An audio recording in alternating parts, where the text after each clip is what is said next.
Hey everybody, welcome back to our YouTube channel. Today we just wanted to go over a very basic introduction to the hours of service regulations, going through exactly what each duty status means and how we expect you to use them over at Holmes Company. So without anything further, we'll go ahead and get started.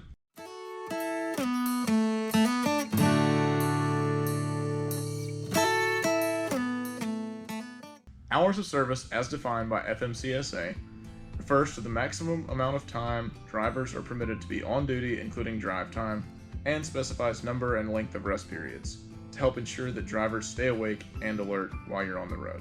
So let's talk about the 4 duty statuses that make up your hours of service. Line 1 is always going to be off duty. That sounds pretty self-explanatory, but you always go off duty whether you're going to the truck stop eating, taking a shower, using the restroom, anything not new with working. So I mean, sitting in your truck, playing on your iPad, more than welcome to go off duty. Line 2 is sleeper berth. This is closely related with off duty, and you still get your break whether you're off duty, whether you're in your sleeper berth, but sleeper berth should really specifically be for when you're sleeping in the bunk of your truck.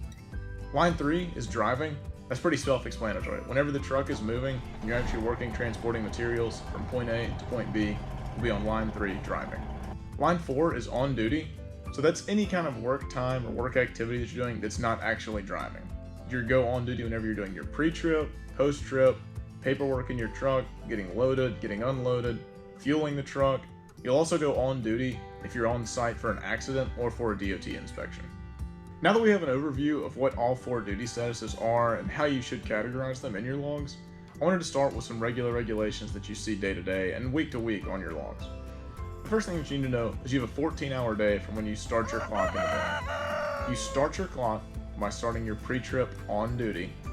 And we want you to show at the very least 7 minutes, although sometimes it'll take you longer if you're doing a thorough pre-trip. But let's say you start your clock at 7 a.m. That means by 9 p.m. you have to be done driving and done working no matter what. You're going to have to go into the sleeper berth for your 10-hour break. Which actually leads me into my second point. After your 14-hour day, with a few exceptions, you need at least 10 hours off in the sleeper berth or off duty to get another 14-hour day for the next period that you can work. Going back to that 14-hour day, you can't just drive for that entire 14-hour period. You can only drive a maximum of 11 hours during your 14-hour work duty period. Going further into that 11-hour driving in your 14-hour period, you may only drive a required 8 hours long before you're required to take a 30-minute break. You don't have to wait 8 hours until you take your 30-minute break. You can drive 4 or 5 hours, take your 30-minute break, and then you get the rest of your hours for that day. But you want to make sure you take at least 3 hours of driving before you take your 30-minute break. At that point, if you drove for an hour, took a 30-minute break, you can only drive another 8 hours before you have to take another 30-minute break to get the rest of your time back. You repeat this process, and as you've seen in our other videos, that's when you'll run into recap hours. You only get a 70-hour work week available. After that 70 is up, you'll have to get 34 hours off before you get another whole 70-hour work week for that next week. If you're interested in knowing how to run recap hours, check out some of our other videos. That's most of the basic regulations and basic terms you're going to see in any hours of service program. The biggest thing, guys, is to just always show what you're doing. If you're not doing it, you're sitting there waiting in the truck, put off duty. If you're going loading, showing your pre-trip, doing paperwork, whatever, go on duty. As long as you're transparent to your carrier, you're going to be just fine with your logs. Nowadays with ELDs, they'll calculate all the math for you and they'll tell you exactly when you're ready to go.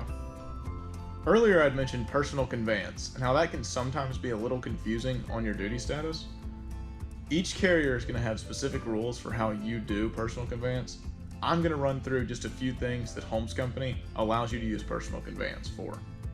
The first way Holmes Company lets you use personal conveyance, and the most common by far, would be like if you run out of hours while you're still loading at a shipper or receiver. Whether you're sitting there, you're on duty, your 14-hour day runs out, the customer doesn't have overnight parking, you can use personal conveyance when you do get done to move to your very first safe haven. It doesn't mean your favorite truck stop or a truck stop, to first safe haven, whether that be an empty lot, a rest area, whatever the deal may be, just the first safe place that you can get parked. The second thing that Holmes Company allows you to use personal conveyance for, like if you're on the yard or at a truck stop and you're moving over to like the ice machine, to go to the restroom, and to go get you something to eat, anything like that, as long as you don't move locations, you're staying on the yard, you're staying in that parking lot for that truck stop, you're more than welcome to use personal conveyance. Again, going back to making sure you're transparent, just make sure you're putting in your remarks exactly what you're doing. The third thing our guys use personal conveyance for, which doesn't happen very often because most of you guys are home for the weekend, but if you do happen to get stuck out, you're bored sitting at the truck stop, you want to go somewhere down the road to grab something to eat, go watch a movie, go do whatever you're going to do, you're more than welcome to do that. The one thing that's most important that you have to remember is you have to personal conveyance back to the same spot that you started from. Let's say you're on 55 at the truck stop in Canton. You can't PC to Winona because there's a favorite restaurant you have, and then deliver in Memphis on Monday. You're furthering the load by doing that, so you always have to come back to where you started before you can actually start driving again. The fourth, and probably the rarest scenario that you use personal conveyance for, is if a DOT officer or truck stop attendant, something like that, asks you to move your vehicle in the middle of the night. You don't want to mess your brake up, use personal conveyance. Again, please be transparent. Always put in your remarks exactly what you're doing. Just put DOT officer asked me to remove in their remarks, so I know exactly what you're doing.